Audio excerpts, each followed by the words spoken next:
It had been 6 years since I walked out of prison. I'd finally managed to claw my way back to a semblance of a normal life, running a small, no-frills diner on the north side of Chicago. Life was quiet, predictable, until a nondescript afternoon when I was scrolling through my phone and stumbled upon a confession video from a male influencer. In the clip, he was smug, practically glowing as he bragged about how he'd married into old money. He detailed, step by step, how he'd kicked the original husband to the curb. How, by conquering an older woman, he'd secured a perfect, luxurious life. Why does the newcomer win? Because I know how to fight and take what I want. Guys, remember this. In a relationship, the one who isn't loved is the real intruder. That pretentious old man was destined to be miserable. The guy's moral compass was so broken, I almost scrolled past, hitting not interested. But as I went back to kneading dough for the evening rush, it hit me. The story he was telling. It sounded exactly like mine and Elena's. The video was blurred to protect identities, but curiosity got the better of me. I clicked into his profile. Sure enough, in a pinned video, I saw Elena's silhouette. What clinched it was the ring on her well-maintained hand, the diamond engagement ring we'd picked out together over a decade ago. Elena wasn't the type to be sentimental or frugal. If she was still wearing that old ring, maybe business wasn't booming like it used to be.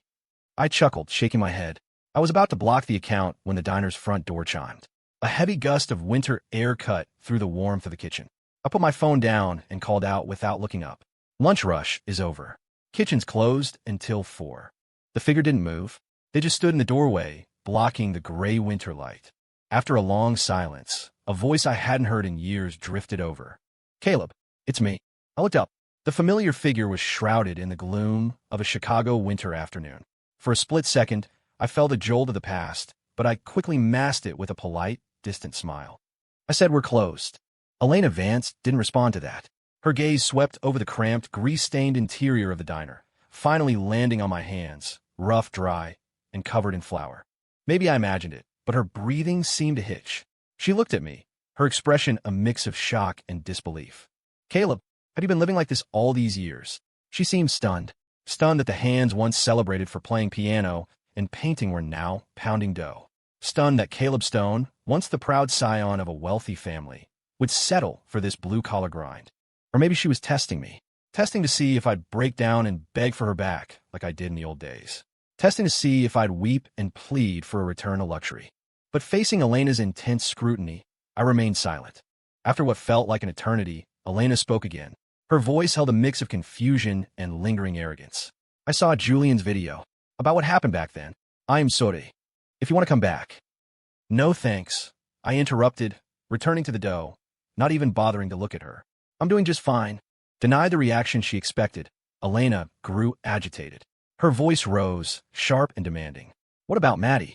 Are you really going to let my son live in this squalor with you? My hands froze in the dough. I kept my head down, my voice flat. Mattie's dead. Elena frowned, confusion flickering across her face. What about your parents? Are they just letting you live like this? I dropped the dough onto the stainless steel counter and looked Elena dead in the eye. My parents are dead too. I'm not serving food today. Get out. My dismissal sparked her anger. Caleb, I know you resent me for what happened, but don't joke about your family's lives just to spite me. It's been years. How have you not changed that stubborn temper of yours? I apologized. What more do you want? Why do you have to be so difficult? The tension in the narrow kitchen was explosive. This time I didn't argue. I wordlessly pushed open the small door behind me. In the back room, sunlight filtered through the dust, illuminating a small memorial shelf. The scent of burnt incense lingered. Her accusations died in her throat. I lit a cigarette from the candle burning on the shelf, leaned against the corner of the desk, and smiled as I offered a belated toast. Happy anniversary, by the way. If Elena hadn't shown up, I might have forgotten. Today was her and Julian Black's 10th anniversary. It was also the 10th anniversary of the day my life was destroyed. 10 years ago, Elena Vance decided to divorce me for the Rose she had raised with her own hands. She didn't care about our 3-month-old son. She didn't care about the years of history we shared. She didn't care about the pleas of our families or even her own reputation as a distinguished law professor. She was iron-willed, determined to leave me. She claimed she had met her soulmate, a spirit that truly resonated with hers. She was willing to give up everything to be with him. I couldn't stomach the betrayal, but what broke me was who she was cheating with. Julian Black, the boy we had raised together. A dying friend had entrusted his only son to us. Julian was an orphan, and the responsibility of raising a child was heavy. Elena had hesitated at first, but little Julian had grabbed my hand, looking up with wide, fearful eyes and whispered, "Uncle Caleb, I'll be good." My heart melted. Elena and I had been trying for a baby for years with no luck. I thought having a kid around might bring good karma. Maybe he'd bring us the luck we needed to conceive our own. So, I gave him everything. Elena was 15 years older than Julian. In our eyes, he was a child, a younger brother figure. Julian played the part well. He was obedient, did chores, and charmed the grandparents on both sides. Back then, Elena used to joke, "You, Caleb, you were born with a silver spoon. I don't expect you to be as sweet as Julian. I just hope our own child turns out as sensible as him." Her words became a curse. 5 years after Julian moved in, after endless fertility treatments and heartbreak, we finally had our own son, Mattie. Mattie was born with congenital health issues, weak and fragile. But I loved him fiercely. I traveled everywhere looking for specialists. One afternoon, I finally got a lead on a top pediatric heart surgeon. I rushed home to tell Elena. I pushed open the bedroom door and froze. She and Julian were tangled together in the master bed, lost in a world where morality didn't exist. Around Julian's neck hung the St. Christopher medal I had given him for his 18th birthday, swinging as he moved. I stood there, paralyzed by shock. When the reality hit, I slapped Elena across the face. I screamed at her, asking how she could do this, how she could touch Julian. "He's a kid. We raised him, Elena. You animal. You sick, twisted animal." At that moment, I thought Elena had groomed him. I even thought about calling the police to get justice for him. But Julian grabbed my hand, a smirk playing on his lips. "Don't be mad, Uncle Caleb. You're getting wrinkles. Elena and I are in love. Don't try to tear us apart." I felt like I'd been struck by lightning. I didn't know when it started.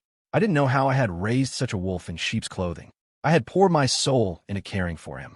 When he was homesick, I stayed up all night with him. When he was bullied at school, I fought his battles. What he said Aunt Elena seemed cold, I encouraged her to bond with him. I never guessed that the bond he wanted was in her bed. I passed out from the rage.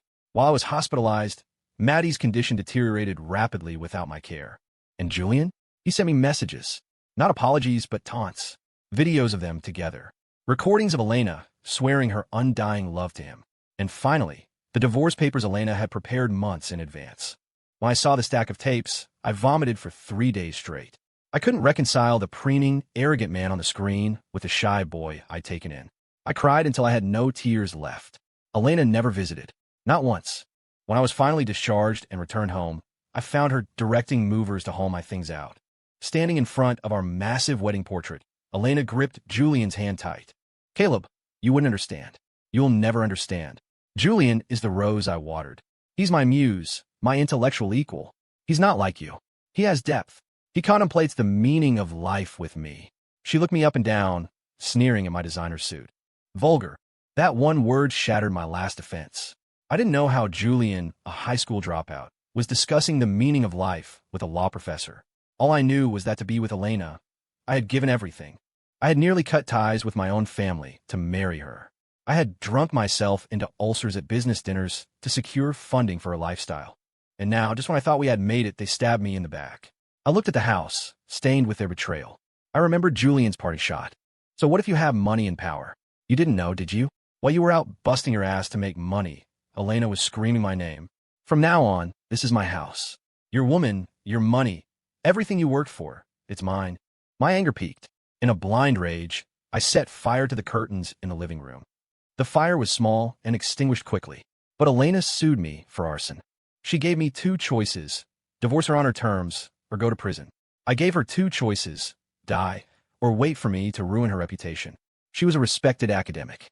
The thing she valued most was her scholar's pride. I could accept falling out of love. I couldn't accept her using my money to fund her boy toy. The war between us turned ugly. Our parents rushed in to mediate. When the elders, tears in their eyes, asked me why, I couldn't even speak. How could I say it? The boy I raised became a whore, and my wife of 10 years was leaving me for him. It was nauseating. Finally, my mother pieced it together from the way Elena hovered over Julian. She threatened to pull all funding and cancel every contract with the Vance family unless they explained themselves. Elena's parents bowed and scraped, apologizing profusely. They claimed Elena was just confused, bewitched by a young manipulator. They begged me to give her another chance for the sake of the child. "You know Elena? She's not bad, just naive. We protected her too much. Please, Caleb, forgive her this once." Infidelity wasn't rare in our circle, but an affair this incestuous, this shameless? It was unheard of. The Van Cess were humiliated, and I was furious. They knew the truth. The Vance family was new money. Bluntly put, I was supporting their entire clan. I managed their affairs. My family's capital kept their business afloat. They didn't want Julian replacing me. But Elena was possessed. She smashed the furniture. She smashed the antiques we bought on our honeymoon. She screamed at the mediators. You don't understand. You're all obsessed with money. How could you understand the soul connection Julian and I have? Fate brought us together, and I will cross any ocean to be with him. Age, status, money, nothing will stop us. She cast herself as a romantic heroine, a Juliet fighting for forbidden love. She forgot the husband who had carried her through the hard times. To prove her devotion, Elena moved out.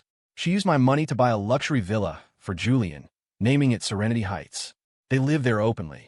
The stress destroyed my health. When Mattie was 4 months old, we were both hospitalized. My parents were frantic. They stood by me, declaring war on the Vance family. The divorce battle shook the local business world. Old money versus new money. Husband versus the boy toy. But the drama ended abruptly in tragedy. My parents were killed in a car accident. The police report cited driver fatigue. Case closed. But rumors swirled that Elena, desperate to secure her future with Julian, had arranged a hit. I never knew the truth. All I knew was the red haze of grief. Watching my parents lie cold in the morgue and seeing Julian continue to taunt me online, I snapped. I grabbed a knife, intending to end them and myself. I didn't even make it through the front gate of the Vance estate. The Vance parents, who had just been begging for my forgiveness, suddenly changed their tune. With the Stone family matriarch and patriarch dead, my protection was gone. They embraced Julian, sliding a family heirloom watch on his wrist. This is a true son-in-law of the Vance family. A useless man like Caleb doesn't deserve this spot. Julian was cunning. He had been conspiring with Elena for months to siphon off assets from my companies. I had trusted Elena completely. I forgot how vicious people could be. While I was in the hospital, while I was grieving, Elena and her competitors dismantled my business. Executives defected. My accounts were frozen. Stripped of my utility, the Van Cess kicked me to the curb. Elena still had a shred of pity then. She offered a settlement. I know you love kids, and I know you probably can't have another one. But you can't have Mattie. Take this money as compensation and disappear. I should have killed her then, but I had to survive. I told myself to play the long game. But Julian wasn't done. He staged an attack, breaking his own leg and framing me. His fake tears washed away whatever mercy Elena had left. In the 8th year of our marriage, on a night so cold it froze tears to ice, Elena sent me to prison. I was sentenced to 3 years for intentional injury. Year 1, Elena finalized the divorce, stripping me of all parental rights to Mattie. Year 2, my company was liquidated. My parents, who had survived the crash initially but were in critical care, died because no one paid their medical bills. I wasn't allowed to attend the funeral. Year 3, I was released early for good behavior. I took every cent I had left to buy a plot and bury my parents together. That day was the winter solstice. Snow blanketed Chicago. Across the city, fireworks lit up the sky. Elena was proposing to Julian. I stood by the frozen river, ready to jump. Then the fireworks flashed, illuminating my reflection, and I remembered Mattie. I needed to see him one last time. I went to the Vance estate. I found him kneeling in the snow by the service entrance, eating scraps from a garbage bag. A 3-year-old boy, skinny as a rail. He couldn't speak. He was barking like a dog because Julian told him that's what he was. When they saw me, they tossed him to me like a sack of trash. They didn't want the useless ex-husband's sick child. He was a burden to them.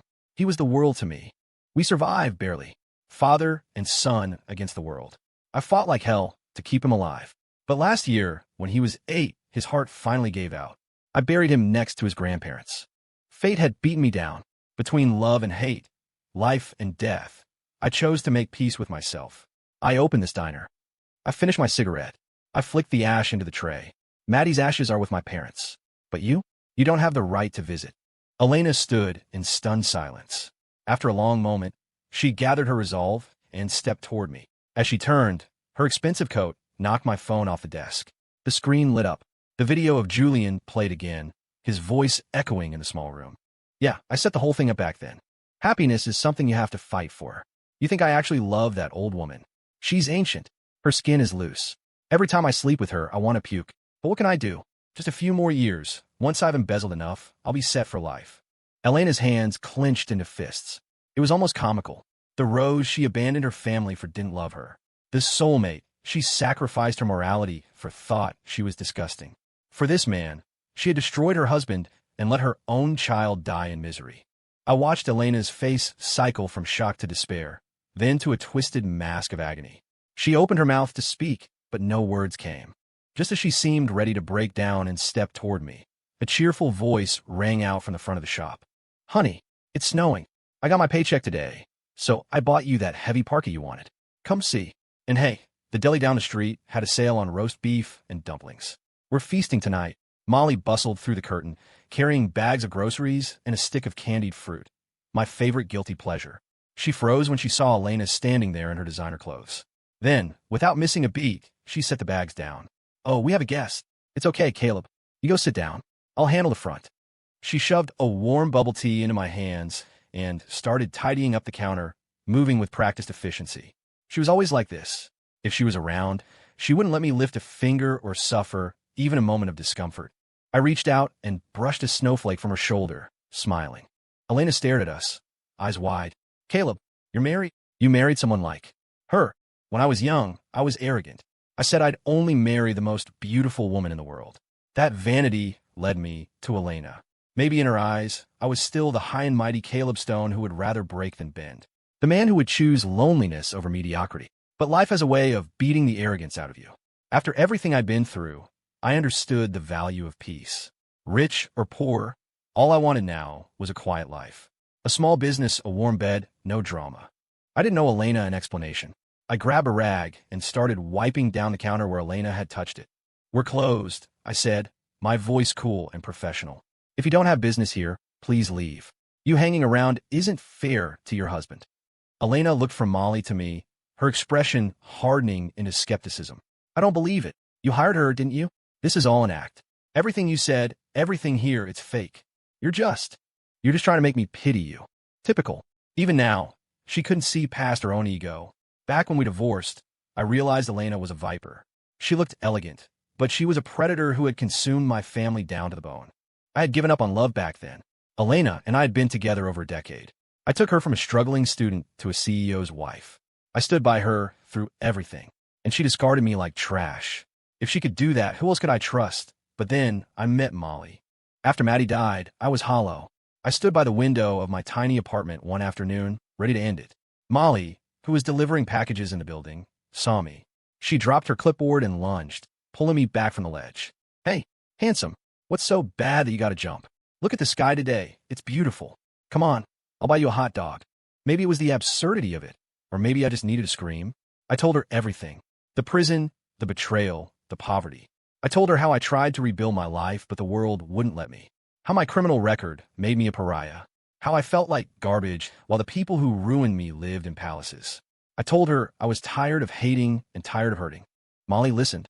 Then she dragged me to a coffee shop, bought me a sugary drink, and shoved it in my hand. I thought it was something serious. That's all in the past. Who cares? Being alive is just being alive. Stop asking why. You're good looking and you got a good heart. God's gonna look out for you. That was how we started. She would text me random pictures, tell me boring stories about her day. I thought she was annoying, but I stopped wanting to die. Then she proposed to me. I asked her, "Don't you mind? I have no money, no car, no house, and I'm an ex-con." She scratched her head, smiling that goofy smile. "Why would I mind? You're hot and you're kind. If I marry you, I'll be laughing in my sleep." Then she got serious. "You mean the prison stuff? That was their fault, not yours. The world being unfair isn't your sin." That sentence broke the chains I'd been dragging for years. She was right. It wasn't my fault. I just loved the wrong person. So, 6 years after prison, I opened a diner. I married an ordinary, honest woman. And apparently, our simple happiness burned Elena's eyes. Her face twisted. She kept muttering why. Why did it end up like this? Why did she choose the wrong path? Why was the man she sacrificed everything for a monster? Elena couldn't accept Julian's true nature, and she couldn't accept that I was happy without her. I knew she came here looking for reconciliation. But after hearing about Mattie and my parents, the words died in her throat. I watched her stand there, frozen. Molly, realizing something was up, grabbed a broom and started sweeping near Elena's feet, ushering her toward the door. My wife wasn't a hidden billionaire. She wasn't a secret assassin who could destroy the Vance family with a phone call. She couldn't avenge me, but she loved me. She protected me in her own way. That was enough. I took Molly's hand, interlacing our fingers, and looked at Elena one last time. Go. Don't come back. I have nothing to do with you, or the past, ever again. The arrogant Caleb Stone was dead. I was just a guy making sandwiches in Chicago. We were in different universes now. Elena stood there for a long time. Finally, she sighed, her shoulders slumping, and walked out into the snow. As soon as the door closed, Molly turned to me, eyes full of worry. Caleb, you okay? You want me to run out there and kick her ass? I looked at Molly's fierce expression and laughed out loud. I really was okay. It was over. I picked up my phone and wiped the dust off the screen. It wasn't cracked. Julian's video had been deleted, but the internet is forever. People were reposting it, tearing him apart in the comments. Some old acquaintances had identified him, digging up the sordid history of our family. I didn't know why Julian posted it. Maybe hubris. Maybe he wanted Tommy one last time. It didn't matter. I thought about how I used to treat Julian. I had planned to give him shares, set him up with a wealthy wife. He could have had a life of ease and respect. Instead, greed took over. One wanted money, one wanted eternal youth. And they destroyed 4 lives to get it. I blocked Julian's account. I had no idea that at that very moment, the Vance mansion was a war zone. Elena stormed into the house and unleashed hell. She grabbed Julian by the throat, screaming, "Was it Caleb who framed you back then? Or did you do it yourself? Did you marry me for love? Or was it a scam? Tell me the truth." Julian tried to lie, but seeing the murderous rage in Elena's eyes, he dropped the act. He laughed, shoving her off. "You were good to me? Elena, are you joking? Since we got married, your whole family has watched me like a hawk. Prenups, separate accounts. If you weren't rich, who would touch an old woman like you? What is there to love? You're a cheater. You betrayed a good man. If you could do that to Caleb, why would I trust you?" Julian admitted he never loved her. He had mistresses. He even had kids stashed away. "You know why we never had a baby? Because you're the broken one, Elena.